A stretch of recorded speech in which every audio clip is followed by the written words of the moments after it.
Olá, seja bem-vindo a mais uma edição do Manchete Podcast. Agora, claro que além dos nossos canais nas redes sociais, você nos acompanha também na Rádio Mais RJ. E tem também nas ruas uma novidade, a revista Manchete RJ está nas bancas, está nos principais pontos de distribuição de campos e da região, e tem uma matéria super interessante aqui sobre o visionário Eike Batista com investimentos agora em Quissamã. Mas vamos ao Manchete Podcast de hoje. No nosso episódio, a gente recebe aqui para um bate-papo o ex-deputado federal Geraldo Pudim, ex-deputado federal, ex-deputado estadual, ex-prefeito interino de Campos também, né? Enfim, vários cargos. Geraldo Pudim, que desde já agradeço pela participação. Obrigado, Pudim. Eu que agradeço a você, Arnaldo, pelo convite. Vai ser um bate-papo muito bom. Uma boa oportunidade de conversar aqui sobre a cidade, sobre a região, sobre o estado e sobre o país também, que nós estamos vivendo momentos aí de expectativa. Pudim, vamos começar falando sobre Campos, mas eu vou começar até pela última eleição. De certa forma, você atuou ali na campanha da Madeleine também, né? A campanha que eu estava até conversando há poucos dias aqui com o Marquinhos Bacelar, e eu falei, a campanha de Madeleine teve a votação muito parecida com a de Caio em 2020. Caio chegou no segundo turno. Dessa vez não deu, porque Vladimir cresceu muito a votação dele em relação à eleição de 2020. Aí eu coloquei o seguinte ponto com o Marquinhos aqui. Faltou um terceiro candidato para ajudar, que pudesse tirar voto de Vladimir em algumas camadas dos estratos sociais mesmo do eleitorado, e faltou essa peça. Na sua leitura, minha visão está equivocada ou não? Não, Arnaldo, eu acho que a sua visão está certa, porque, veja bem, historicamente, a cidade de Campos tem a seguinte divisão. 1/3 da cidade de Campos não vota no Grupo Garotinho de jeito nenhum. 1/3 vota neles, historicamente falando. Isso pode mudar, inclusive esse é um dado a ser avaliado nessa eleição por conta desse resultado do Vladimir. E 1/3 é flutuante. Me deu a impressão de que o Vladimir conseguiu ocupar todo esse flutuante. Então ele conseguiu atrair para ele. Se você fizer uma conta, você vai verificar que os votos da Madeleine, quase 70 mil votos, volto a dizer, e foi de um sucesso extraordinário a votação que ela teve. Uma pessoa que saiu de uma delegacia de polícia há poucos meses antes da eleição e se candidatou a prefeita. Você vê que a quantidade de votos que ela fez foi a mesma quantidade de votos que o Caio Viana teria feito em 2020.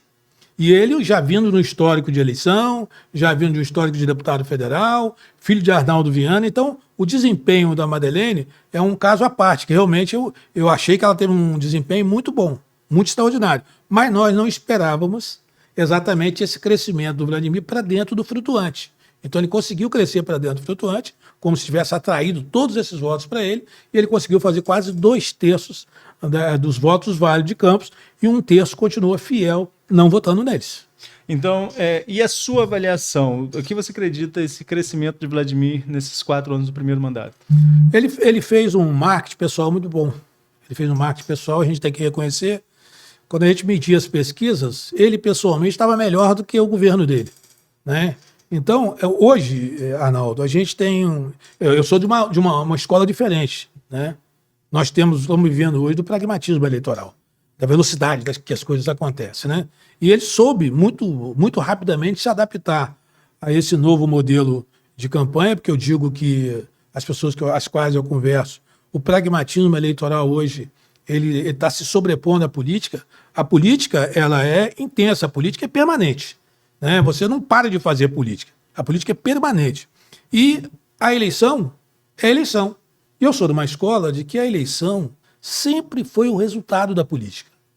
Uma coisa interessante. Eu tenho percebido ao longo do tempo que isso vem se invertendo. Hoje, a política tem sido o resultado da eleição. Então, o pragmatismo eleitoral, o que é?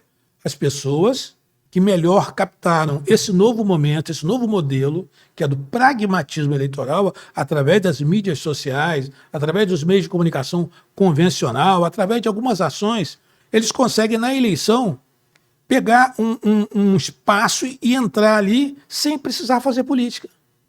Então, o pragmatismo eleitoral é esse. É como se fosse, na verdade, uma companhia de arte e cultura que vem, arma as suas tendas na cidade, faz o seu espetáculo, o público vem, assiste, aplaude, e depois ele encerrou e vai para outro lugar se apresentar. Está parecendo uma coisa dessa maneira, porque ele fez uma campanha, sob o ponto de vista propositivo, eu não senti muita diferença. Eu não senti muita diferença. Senti diferença, sim. Marketing pessoal de Vladimir. Vladimir, o desempenho dessa eleição foi única e exclusivamente creditado a ele, e não especificamente ao governo dele. Essa é a minha análise, porque o governo dele não é um governo que tenha demonstrado capacidade de soluções dos problemas da cidade. Você verifica que tem muita gente ainda reclamando de muitas coisas que faltam, mas ele conseguiu entrar no inconsciente coletivo das pessoas como se ele fosse o cara. Ele é o cara, ele é o cara, é o cara, e Vladimir Mangueirão, Vladimir isso, Vladimir aquilo, e conseguiu. Agora, do ponto de vista prático, a gente não consegue ainda vislumbrar algo como existia no passado. Por isso que eu falei com você aqui. A política, a eleição era um resultado da política. Hoje a política, a eleição é um resultado da política. Hoje o cara não precisa fazer política. Eu digo isso com muita dor. Por que eu estou dizendo isso? Porque na minha época era presencial. Nós saímos, Arnaldo, para poder montar núcleos de família.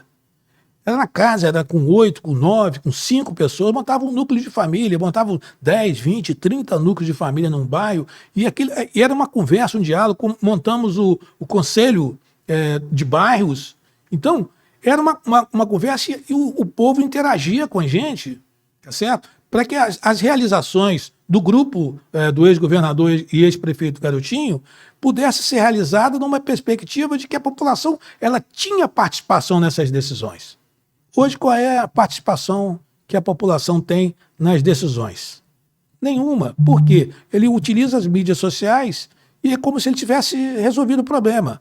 Até o WhatsApp hoje, você pega o WhatsApp, você manda uma mensagem para a pessoa, é como se você estivesse se livrando do problema. Arnaldo, olha, eu não vou poder ir aí não, e acabou. Não tem mais comunicação, se você quiser responder depois. Não, no nosso tempo não. Era ali, olho no olho, perto das pessoas. E hoje isso não existe mais. E com muita tristeza digo que a gente fazia política visando as gerações futuras. Ou seja, um legado. É por isso que é preciso refletir a cidade de Campos, não só Campos, né? A cidade de Campos, o estado do Rio de Janeiro, o país precisa refletir. O que nós estamos pensando em deixar como legado para as futuras gerações? E eu cito como exemplo de legado o professor Darcy Ribeiro e Brizola aqui em Campos, que em 1993, de uma lei de autoria do ex-deputado Fernando Leite, criou o UENF. O ex-prefeito Sérgio Mendes doou a área de terra, porque era prefeito, em 1993. E o Darcy, junto com o Brizola, diziam que aquela universidade era uma universidade do terceiro milênio. Ou seja, ela sendo criada no segundo milênio, mas que ela serviria ao terceiro milênio. Ou seja, existia uma preocupação de um legado para as futuras gerações. O que aconteceu? Se implantou o UENF em Campos. Nós tínhamos em Campos apenas a faculdade de medicina, odontologia, direito e filosofia. Tinha a faculdade de filosofia, de odontologia, faculdade de direito e medicina.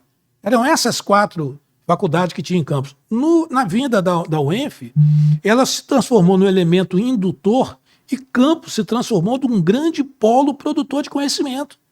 Para aqui veio Estácio de Sá, para aqui veio Universo, você tem hoje Isicenza, você tem um conjunto de universidades que Brizola e Darcy viam lá atrás, que não puderam usufruir de um benefício eleitoral por conta disso.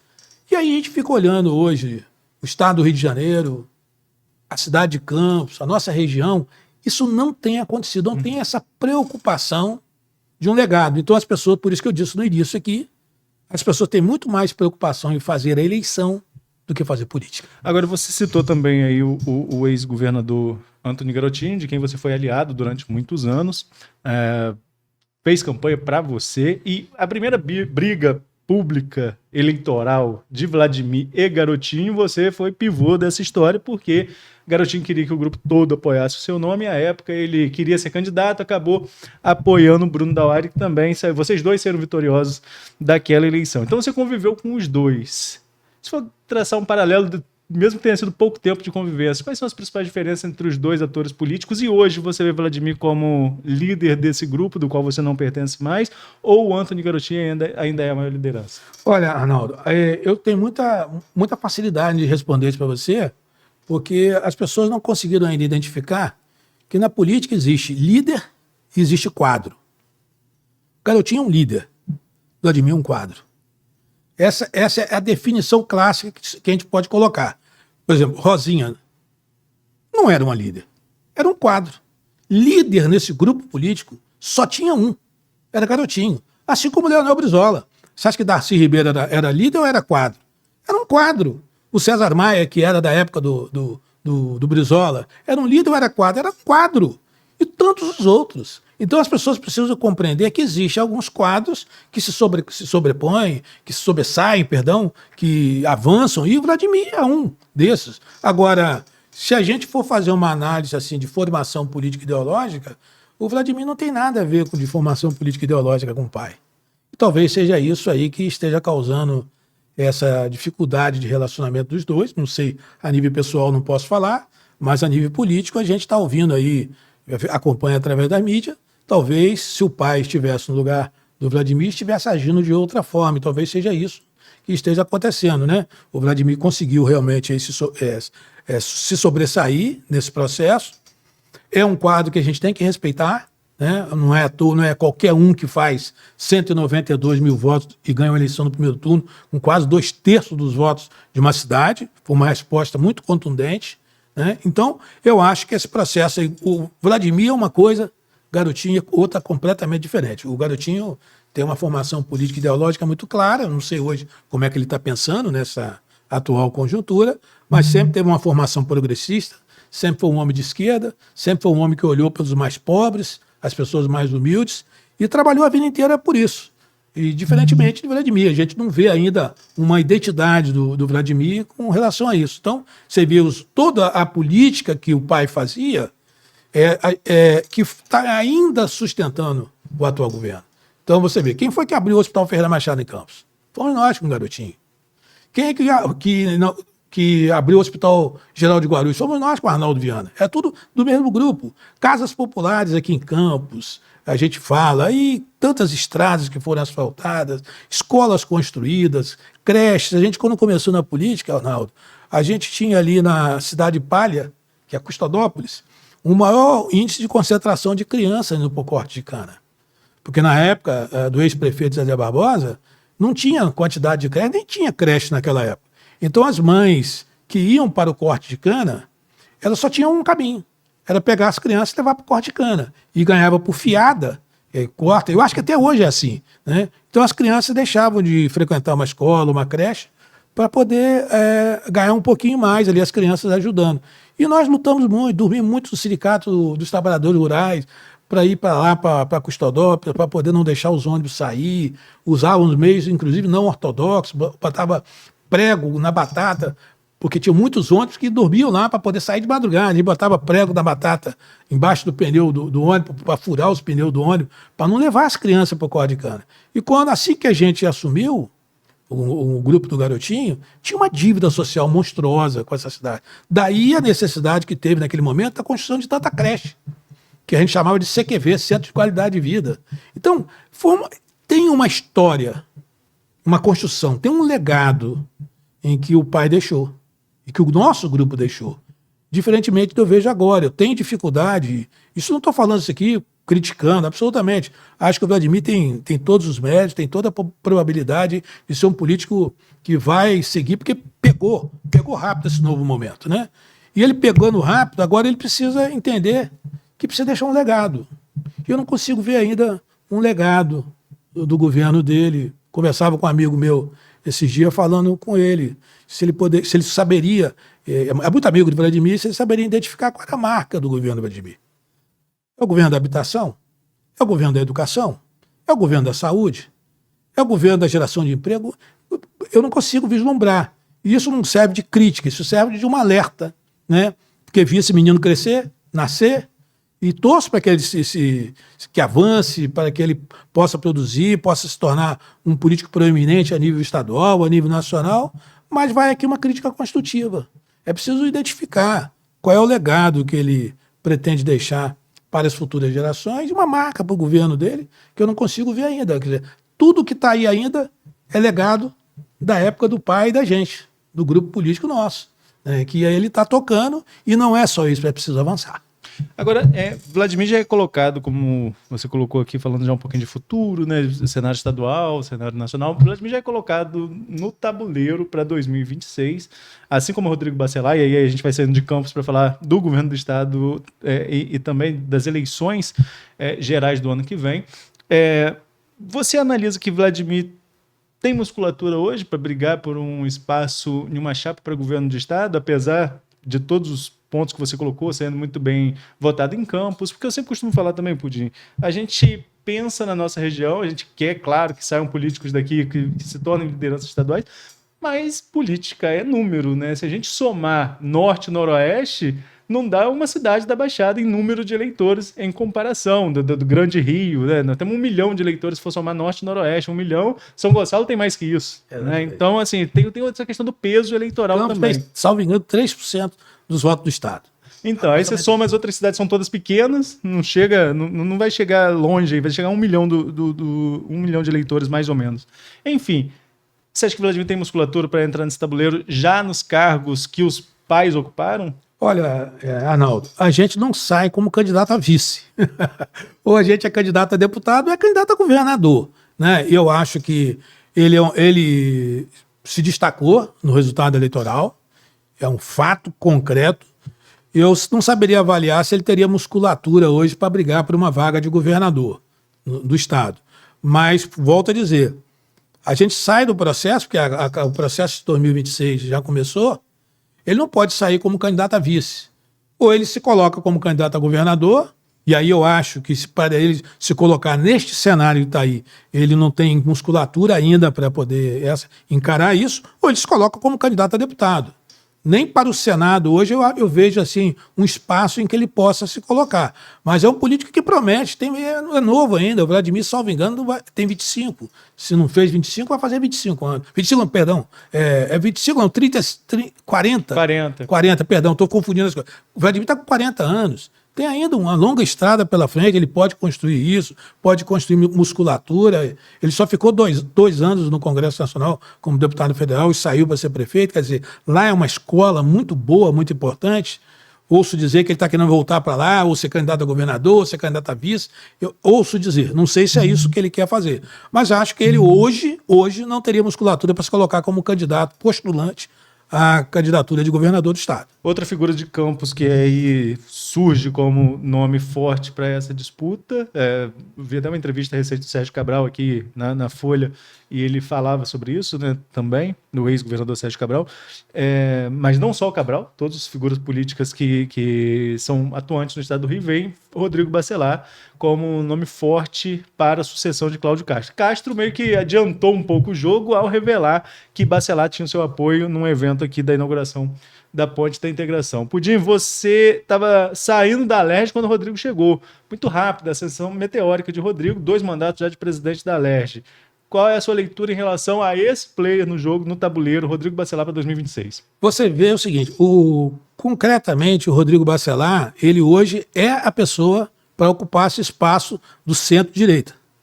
Do centro-direita, o Rodrigo Bacelar é a pessoa. Construiu essa musculatura e a gente vê isso nas referências.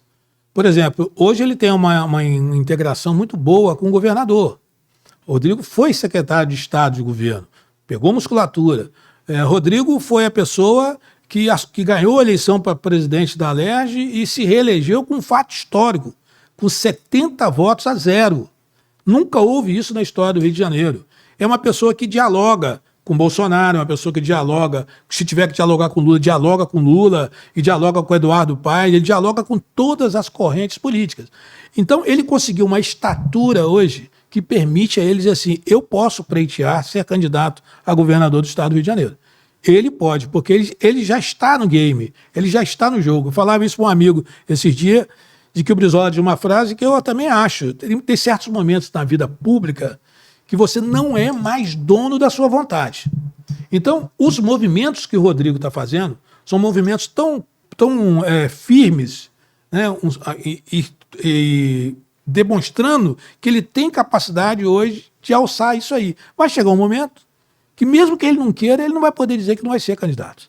Entendeu? Então, eu acho que hoje a construção que o Rodrigo está fazendo, diferentemente da construção de Vladimir, você vê o peso da balança. Vladimir é um cara que construiu para dentro, Campos. O Rodrigo Bacelar foi um cara que construiu para fora. Né? Embora ele tenha aqui em Campos, ele entendeu que o processo, se ele está realmente preocupado, se ele almeja ser governador do Estado, um senador da República, ele precisava fazer movimentos mais largos. E ele fez os movimentos mais largos no momento certo, no time exato, e hoje ele avançou de tal maneira que vai chegar um momento em que ele não vai poder dizer que não é candidato, porque a conjuntura vai exigir que ele seja candidato. Quem tem do outro lado? Eduardo Paes. Sim. Né? Você consegue, Arnaldo, lembrar de outro nome? Ninguém consegue. Lembrar de outro nome que pudesse se candidatar a governador do Estado. E aí, existe um outro aspecto, que talvez as pessoas não estejam se apercebendo disso. Existe uma corrente dentro do Partido dos Trabalhadores, comandada por Quaquá, prefeito de Maricá, e foi deputado federal, que defende a tese de que o Eduardo deve ser o vice do Lula. Sim. Por quê? Porque a região Sudeste precisaria ter um nome da região Sudeste, uma vez que o Alckmin é de São Paulo, no mesmo lugar de Lula, embora Lula seja nordestino, mas a vida política de Lula foi feita em São Paulo, ele precisava ampliar um pouco esse espaço, encurtando o espaço dos bolsonaristas do Rio de Janeiro. Então, olha que coisa, né? Se o Eduardo sai desse processo para a candidatura a governador, ele até teria dito, até numa entrevista, que ele não é candidato a governador, e é candidato a vice do Lula.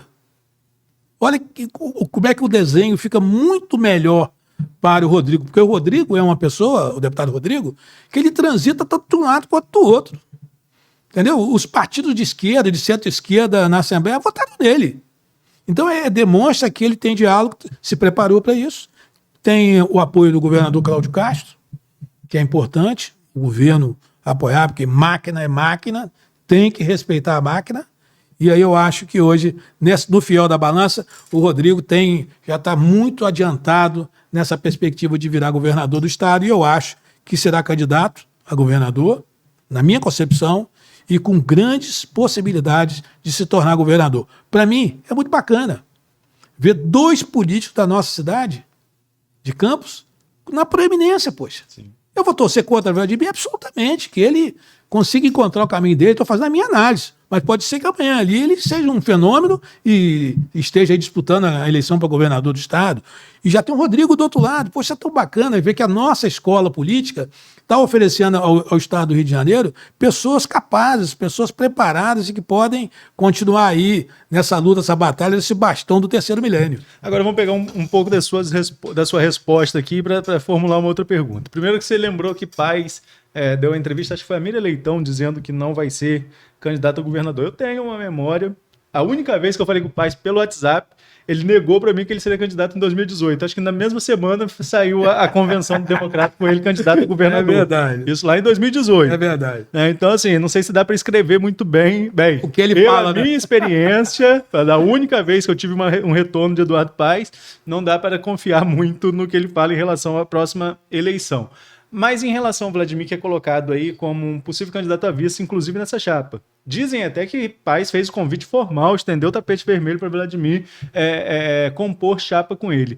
Só que aí entra um outro aspecto. Vladimir e Rodrigo estão no mesmo campo eleitoral, que é o centro-direita no estado do Rio de Janeiro. Vladimir estaria disposto a romper com o centro-direita e voltar à origem do grupo político totalmente para a esquerda para compor uma eleição com o Paes, nesse ambiente polarizado que o país vive, na sua opinião? Olha, eu uma vez fiz essa pergunta ao pai dele. Qual era a formação política e ideológica de Vladimir? Então, ele é meio que indefinido, sob o ponto de vista... Eu não duvido muito.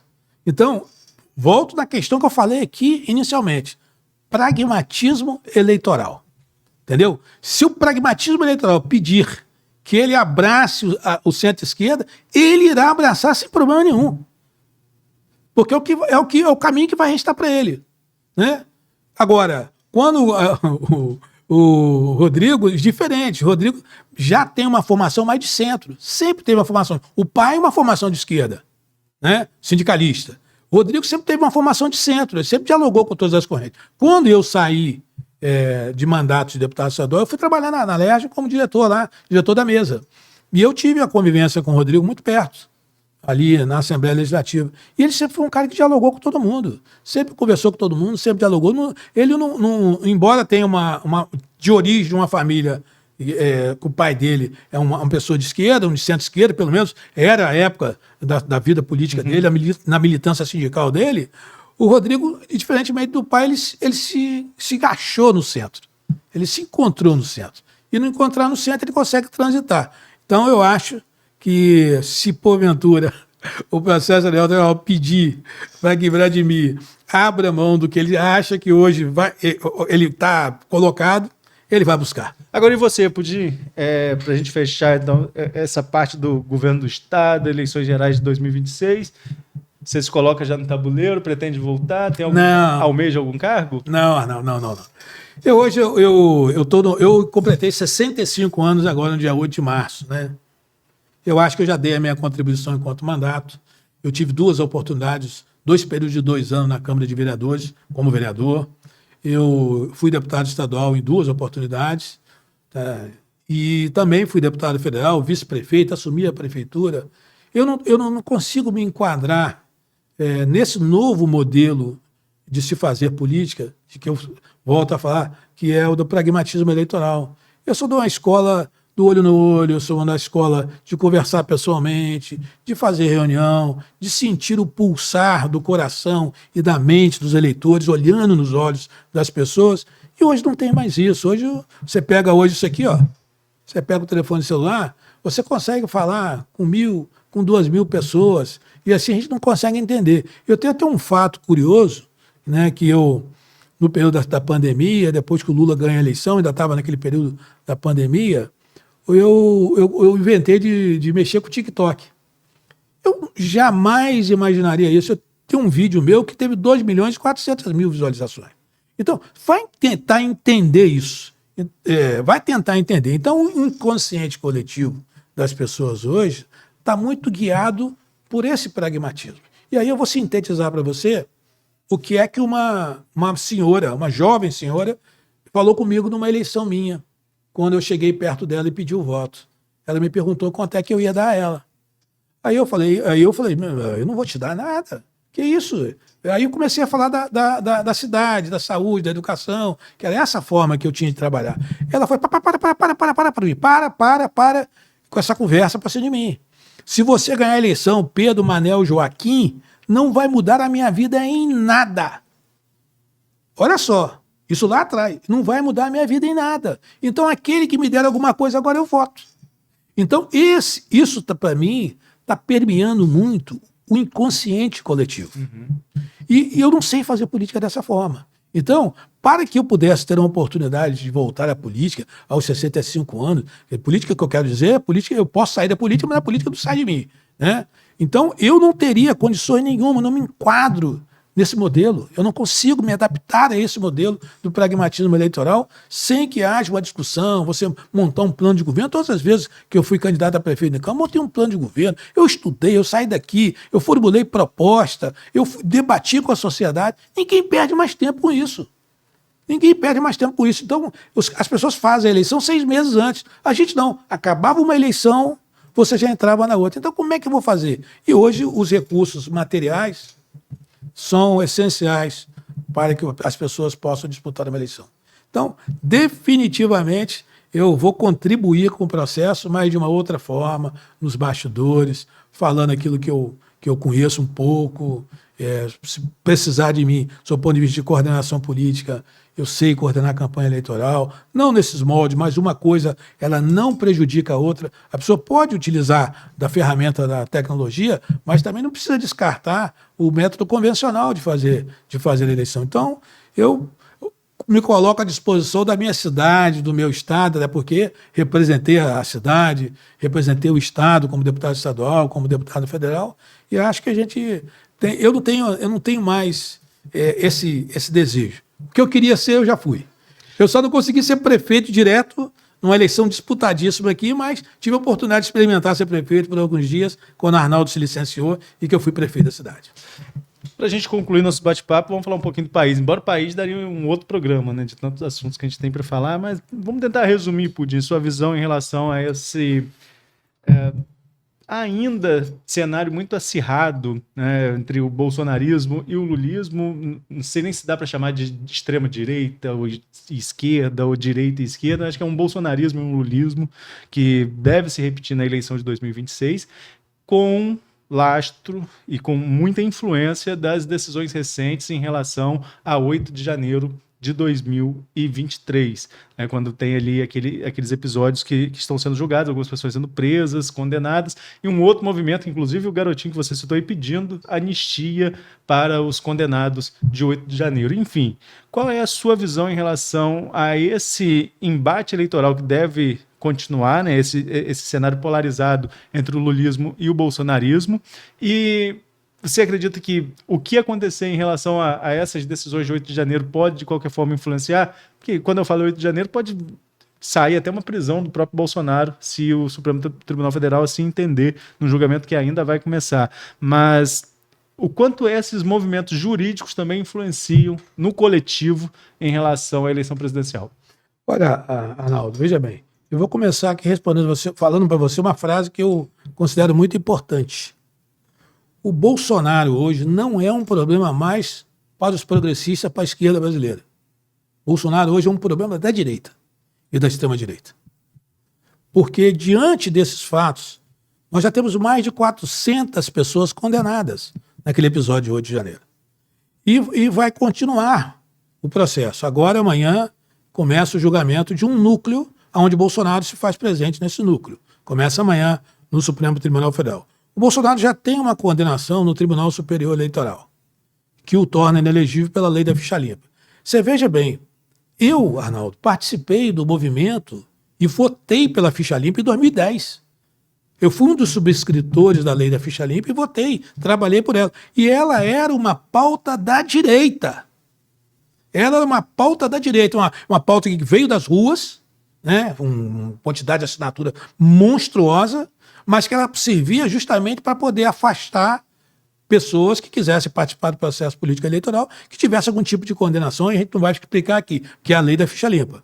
Então você vê que o Congresso Nacional hoje está pautado em duas coisas.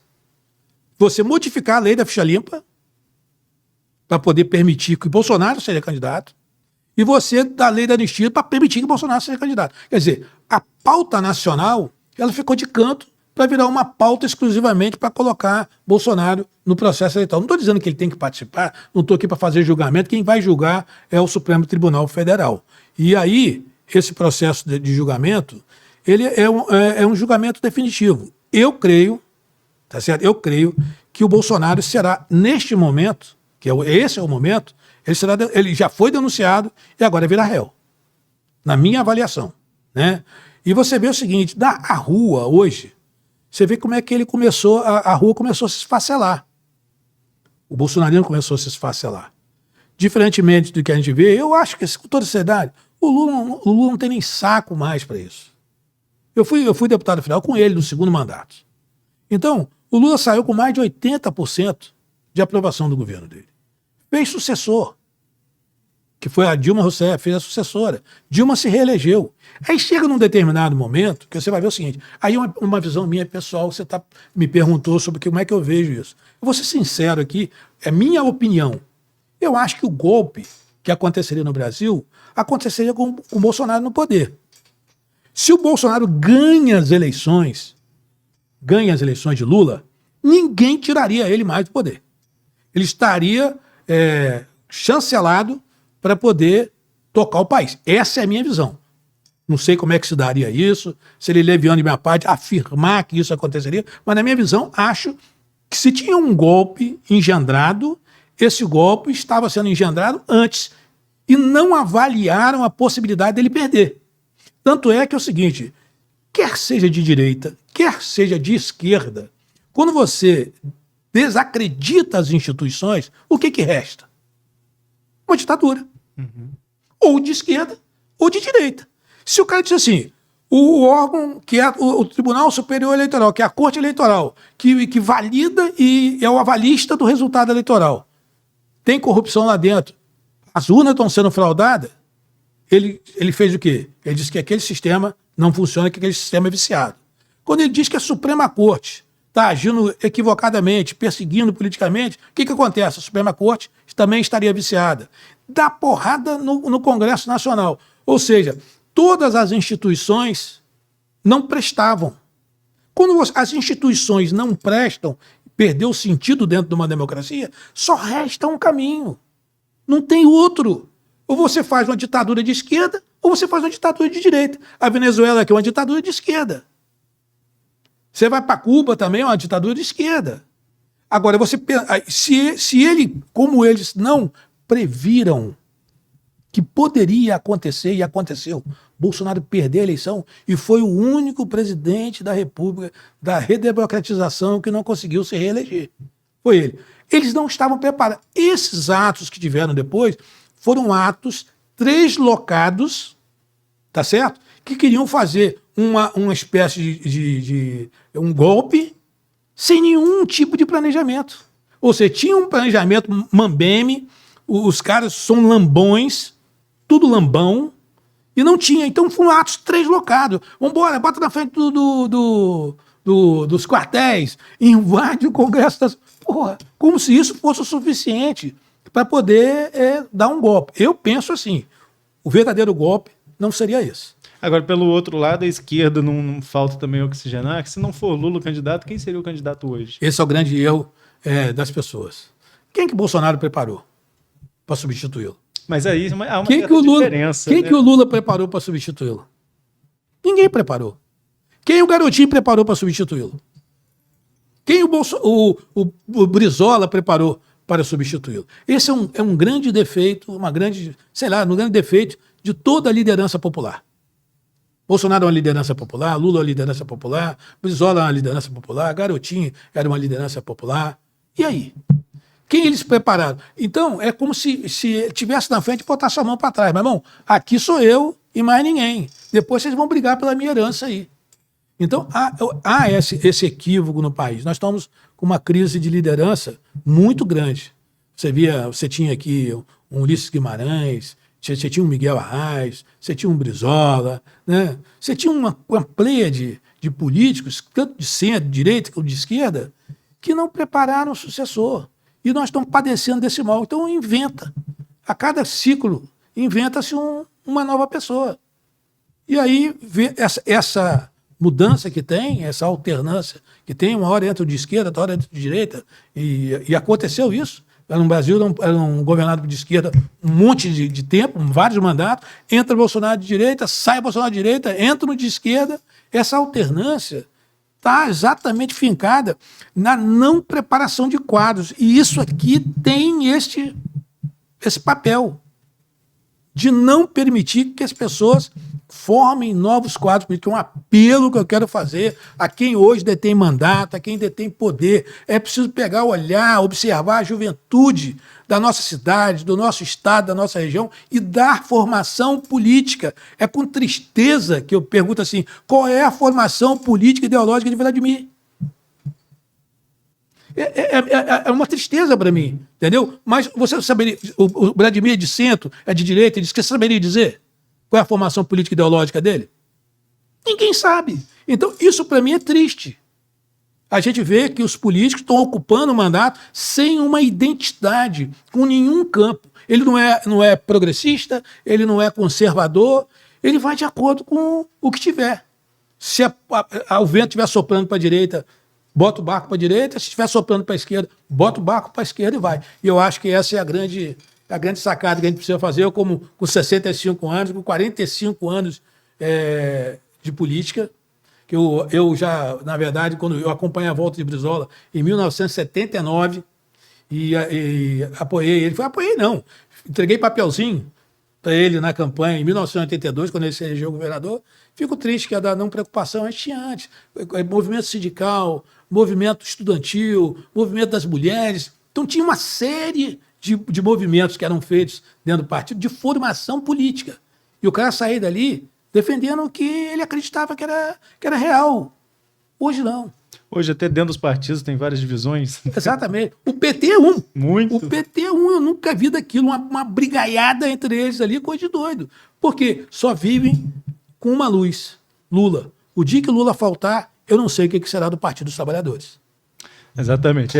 Esse é um bom ponto para a gente já fechar o bate-papo, porque tinha muito assunto, economia, a influência da economia no próximo pleito, enfim. Mas já estouramos o tempo demais. Vamos marcar uma outra data. Vamos sim. Agradeço a você mais uma vez aqui pela participação. Eu que agradeço a você, Arnaldo, e quem está nos assistindo aí. Muito obrigado, viu? E a você que nos acompanhou até aqui, fique ligado nas nossas redes sociais. Acompanhe também as notícias aqui, ó. Revista fresquinha, com matéria que já teve repercussão na mídia nacional em relação ao investimento, novo investimento de Eike Batista na região, entre outros assuntos. Acompanhe nossas redes sociais e até a próxima edição.